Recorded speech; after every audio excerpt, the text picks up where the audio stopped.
Inilabas na ng NBI ang CCTV footages ni Sandro Mulak sa hotel kung saan di umano nangyari ang panghahalay sa aktor.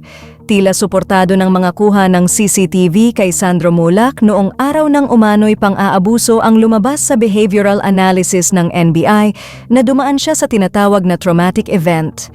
Ayon sa tagapagsalita ng NBI, mapapansin daw ang kakaibang kilos ni Sandro sa CCTV footage. Ayon sa ulat, makikita si Sandro na lumabas ng kanyang hotel room ng 4:39 AM noong July 21. Kasunod nito na makikita na siya na tumatawid ng kalye papunta sa katabing hotel kung saan nanduroon sila Richard Cruz at Jojo Nones. 4:48 AM, makikita na nakarating na siya sa 7th floor kung nasaan ang kwarto ng dalawa.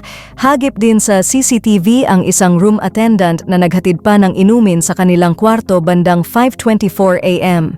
Kasunod nito ang paglabas ni Sandro sa kwarto ng 6:46 AM para bumalik na sa kanyang tinutuluyang hotel. Sa footage, makikita na noong makabalik na si Sandro sa hotel ay iba na ang kilos nito na tila balisa, mabilis ang paglakad at napaupo pa siya sa harap ng elevator habang hinihintay ang kanyang mga kasama.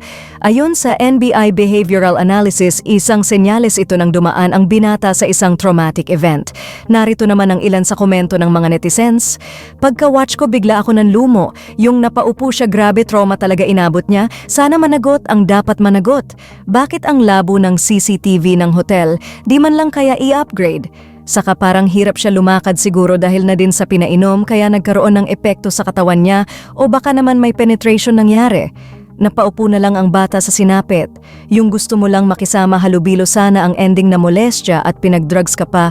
Wala talaga ako nakikitang dahilan para mag-imbento siya, masyado mabigat pinagdaanan niya. Sana makuha mo ang hustisya at makulong ang mga maitimbudhi na mapagsamantalang mga tao na yan. It looks like he just cannot believe what happened to him. He is still processing the assault after, pero para siyang natakluban ng langit. Poor kid, laban lang.